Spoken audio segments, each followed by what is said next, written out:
Bonjour à tous, voilà, petite vidéo aujourd'hui pour vous montrer une petite carabine en levier de Sugar que j'ai acquérie hier. C'est une petite carabine allemande. Ce modèle-ci, c'est une, je pense que c'est pas très connu, c'est la marque REC, je ne sais pas, R-E-C-H. Je ne sais pas comment ça se prononce en allemand. Alors voilà, elle a vraiment une belle, beau petit bois. Le petit cuir d'origine, c'est vraiment une belle petite carabine. Ça faisait longtemps que je voulais une petite levier de Sugar pour tirer à visée ouverte. Alors je trouvais que celle-ci était vraiment bien faite avec ces visées ici qui sont totalement réglables en hauteur et en dérive. Donc pour le tir sportif c'est vraiment bien. Alors tout le monde connaît, bon c'est le chargeur tubulaire qu'on tire. On met les cartouches par ici. Et alors, quand on repousse le tube, ben, ça alimente. Donc là-dedans, dans ces tubes-là, on met une quinzaine de cartouches. Alors, celle-ci a son bout fileté aussi.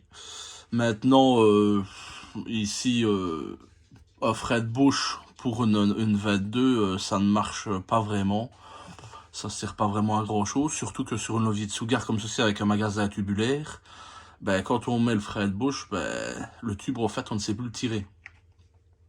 Alors je me suis posé la question aussi pour nos amis en France et dans les pays où c'est autorisé pour mettre un réducteur de son. Même chose, le réducteur de son il est beaucoup plus gros.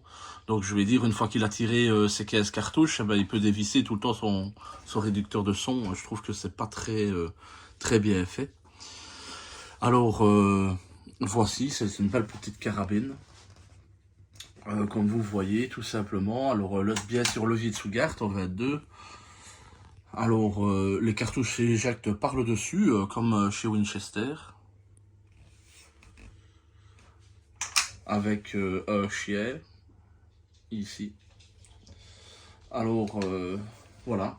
Moi, je l'ai acheté d'occasion. Alors, je l'ai eu vraiment à un super bon prix. Alors, pour toutes les personnes qui ont peur d'acheter de l'occasion, franchement... moi je les conseille d'acheter aussi d'occasion, ça permet à certaines armes de continuer à vivre dans le temps. Il suffit juste d'acheter des petites munitions essai.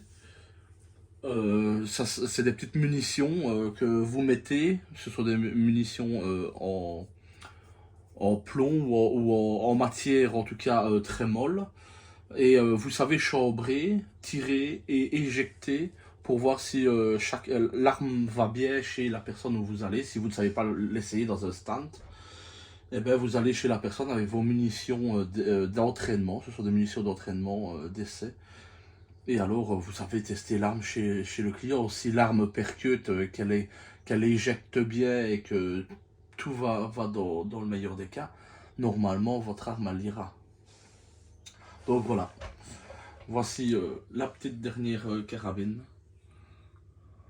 Voilà, je vous souhaite une bonne petite journée et j'espère que ça vous aura plu.